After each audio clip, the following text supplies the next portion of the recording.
What's up guys, Coach Nate here. I want to talk about what we do when we first wake up, that first 30 minutes of the day, because it not only sets us up good or bad for whatever we're going to do the rest of the day from a work standpoint, but it can also really affect our training. And if you're that person, that guy or gal that, reaches for the coffee pot first thing and just gets on your phone, we're not setting ourselves up as successful as we can. So I want to talk about 3 of my favorite habits that I do each and every morning to get me going, which we know will get you going too. And the first thing we're gonna work on has a little something to do with this.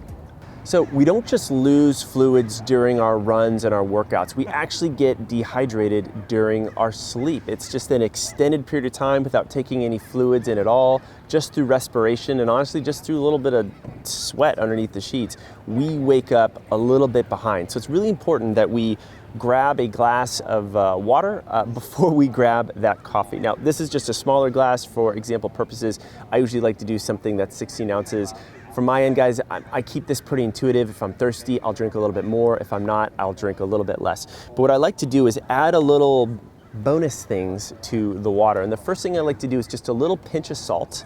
And that helps just with an absorption of the fluid, so I don't pee it out directly, and it helps a little bit with that electrolyte. And I like a little citrus in there. A lemon wedge is perfect, gives me a little vitamin C. Honestly, the flavor is great.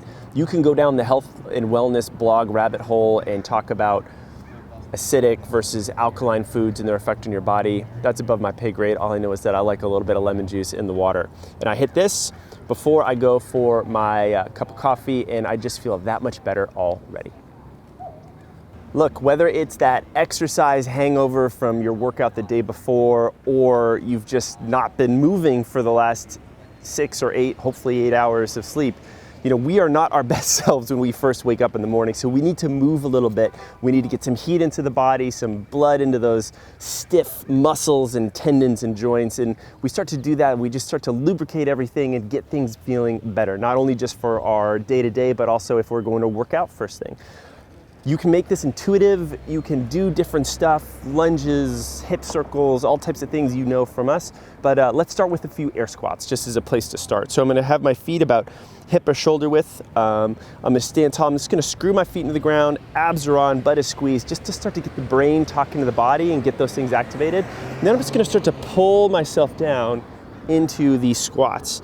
As I do this, I may not even worry about full range yet, but I'm just, again, getting these muscles engaged and firing. And as I start to feel good, I'm like, oh, okay, now my body's gonna let me go just a little bit deeper, always really squeezing that butt tight, just making sure that this connection is strong.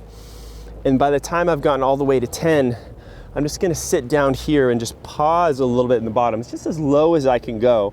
And this all of a sudden just start to work on my ankles. I could shift a little bit side to side, close the angle on this ankle and this knee and this hip, and this ankle and this knee and this hip over here, back and forth a few more times. Again, helps me wake up even before I've grabbed coffee, and it gets me ready for my run and the rest of my day. Now, if you're anything like me, you spend a lot of your day consuming something, whether it is information on your phone, you're listening to the radio in the car, music or podcast, or you're talking to other people. So let's start by not consuming anything for 2 to 3 minutes. And the way we do that is just by sitting here. It could be before you go out in the morning. It could be in your car where you're just gonna breathe.